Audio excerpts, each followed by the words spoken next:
ಯುವಕರಲ್ಲಿ ಕೆ ಜಿಲ್ಲಾಧಿಕಾರಿ ಅವರು ಕೂಡ ಕೈಯಲ್ಲಿ ಅದೇ ರೀತಿಯಾಗಿ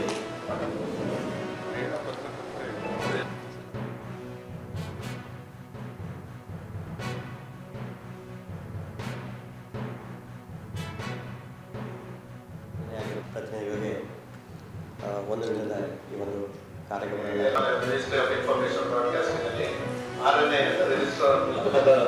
ಪಾಸಿಟಿವ್ ಆಗಿ ತಗೋತೀವಿ ಸರ್. ಹಾಗಾಗಿ ಉದ್ಘಾಟನೆ ಭಾಷಣ ಮಾಡಿದಂತ ಪವನ್ ಕುಮಾರ್ ಸರ್ ಅವರಿಗೆ ಮತ್ತು ನಮ್ಮ ಪತ್ರಕರ್ತರು ಸಹಕಾರ ಕೊಟ್ಟರೆ ತಳಮಟ್ಟಕ್ಕೆ ಈ ಯೋಜನೆಗಳನ್ನ ಮಾರ್ಗದರ್ಶನ ನಾವು ಶಾಶ್ವತತೆ ಪಾಲಿಸಿ ಮಾಡ್ತೀವಿ ಸರ್. ನಾವು ಹೇಳಿದಂಗೆ ಇನ್ನೂ ಹೆಚ್ಚಿನ ತಲುಪಿಸುವಂತ ನಾವು ಕೆಲಸ ಮಾಡ್ತೀವಿ ಮತ್ತು ನಮ್ಮ ಇಲಾಖೆಯನ್ನು ಕಳಿಸಿ ಈ ಒಂದು ಕಾರ್ಯಕ್ರಮಕ್ಕೆ ಕರೆಸಿ ನಾನೊಂದು ಮಾತು ಹೇಳೋದಕ್ಕೆ ಇಷ್ಟಪಡ್ತೀನಿ.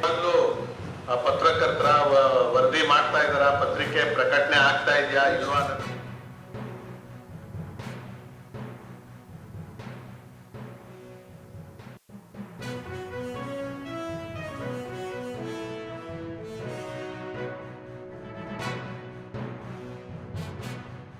ಅದನ್ನ ನಾವು ಮನವರಿಕೆ ಮಾಡಿಕೊಡ್ಬೇಕು.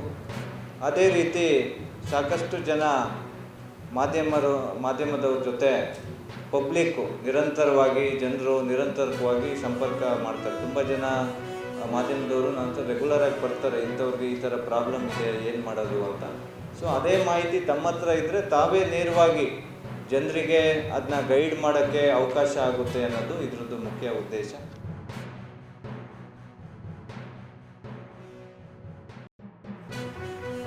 ಜಿಲ್ಲಾ ಮಟ್ಟದಲ್ಲಿ ಮತ್ತು ತಾಲೂಕು ಮಟ್ಟದಲ್ಲಿ ಜನರಿಗೆ ತಾವೆಲ್ಲ ಅರಿವು ಮೂಡಿಸಬೇಕು ಅಂತ ಒಂದು ಮಾಹಿತಿ ಕೊಡೋ ಒಂದು ಕಾರ್ಯಕ್ರಮ. ಕೇಂದ್ರ ಸರ್ಕಾರದ ಯೋಜನೆಗಳು ಕೆಲವು ನೇರವಾಗಿ ಅನುಷ್ಠಾನ ಆಗ್ತದೆ, ಕೆಲವು ಕಾರ್ಯಕ್ರಮಗಳು ಕೇಂದ್ರ ಸರ್ಕಾರದ್ದು ರಾಜ್ಯ ಸರ್ಕಾರದ ಮುಖಾಂತರ ಅನುಷ್ಠಾನ ಆಗ್ತದೆ. ರಾಜ್ಯ ಸರ್ಕಾರದೇ ಭಾಳಷ್ಟು ಕಾರ್ಯಕ್ರಮಗಳು ಅವ್ರದ್ದೇ ಇರ್ತದೆ, ಅದು ಅವರೇ ಮಾಡ್ತಾರೆ. ಆದ್ದರಿಂದ ಇದು ಕೇಂದ್ರ ಸರ್ಕಾರದ ಯೋಜನೆಗಳು ಏನಿದ್ದಾವೆ ಅದಕ್ಕೆ ತಾವು ಜಾಸ್ತಿ ಒತ್ತು ಕೊಟ್ಟು ರಾಯಚೂರು ಜಿಲ್ಲೆಯಲ್ಲಿ ತಾಲೂಕು ಮಟ್ಟದಲ್ಲಿ ಗ್ರಾಮೀಣ ಪ್ರದೇಶದಲ್ಲಿ ತಾವು ಅರಿವು ಮೂಡಿಸಬೇಕು ಮತ್ತು ತಮ್ಮ ಪತ್ರಿಕೆ ಮಾಧ್ಯಮದ ಮುಖಾಂತರ ಜನರಿಗೆ ತಲುಪಬೇಕು ಅಂತ ಮಾಡುವಂಥ ಇದು ಒಂದು ಕಾರ್ಯಕ್ರಮ. ಹಾಗೆ ನಮ್ಮ ಕೇಂದ್ರ ಸರ್ಕಾರದಲ್ಲಿ ಕೇಂದ್ರ ಸರ್ಕಾರದಲ್ಲಿ ರಾಜ್ಯ ಸರ್ಕಾರದಲ್ಲಿ ಸಾಕಷ್ಟು ಸಿಟಿಜನ್ಸ್ ಪರವಾಗಿ ಜನರಿಗೋಸ್ಕರ ಸುಮಾರು ಯೋಜನೆಗಳು ಇನಿಷಿಯೇಟಿವ್ಸ್ಗಳೆಲ್ಲ ಆರಂಭ ಆಗ್ತದೆ. ಕೆಲವು ಸರಿ ಏನಾಗ್ತದೆ, ಆ ಯೋಜನೆ ಬಗ್ಗೆನೇ ಸರಿಯಾಗಿ ಜನರಿಗೆ ಮಾಹಿತಿ ಇರೋದಿಲ್ಲ. ಈಗ ಜನರಿಗೆ ಮಾಹಿತಿ ಸಿಗಬೇಕು ಅಂದರೆ ತಮ್ಮೆಲ್ಲರೂ ತುಂಬ ಇಂಪಾರ್ಟೆಂಟ್ ಇದೆ. ತಮ್ಮೆಲ್ಲರೂ ಸರಿಯಾಗಿ ತಮಗೆ ಮಾಹಿತಿ ಸಿಕ್ಕಿದರೆ ಮಾತ್ರ ತಾವು ತಮ್ಮ ಪತ್ರಿಕೆಯಲ್ಲಿ ಅಥವಾ ಡೈರೆಕ್ಟ್ ಜನರ ಜೊತೆ ಸಂವಾದ ಮಾಡಿದಾಗ ಅವರಿಗೆ ಮಾಹಿತಿ ತಲುಪ್ತೀರ.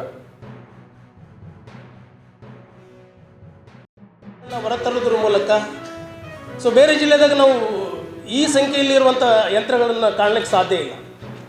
ಅದೇ ಕಲಬುರಗಿಯಲ್ಲಿ, ಯಾದಗಿರಿಯಲ್ಲಿ, ಬಳ್ಳಾರಿಯಲ್ಲಿ ಇಷ್ಟು ರಾಯಚೂರು ಜಿಲ್ಲೆಯಲ್ಲಿ ಇರುವಂಥ ಮುದ್ರಣ ಯಂತ್ರಗಳನ್ನು ನಾವು ಪಕ್ಕದ ಜಿಲ್ಲೆಯಲ್ಲಿ ಕಾಣಲಿಕ್ಕೆ ಸಾಧ್ಯ ಇಲ್ಲ. ಅದು ಒಂದಕ್ಕಿಂತ ಒಂದು ಪೈಪೋಟಿಯಲ್ಲಿ ಪತ್ರಿಕೆಗಳು ರಾಯಚೂರು ಜಿಲ್ಲೆಯಲ್ಲಿ ಬರ್ತಾ ಇದ್ದಾವೆ.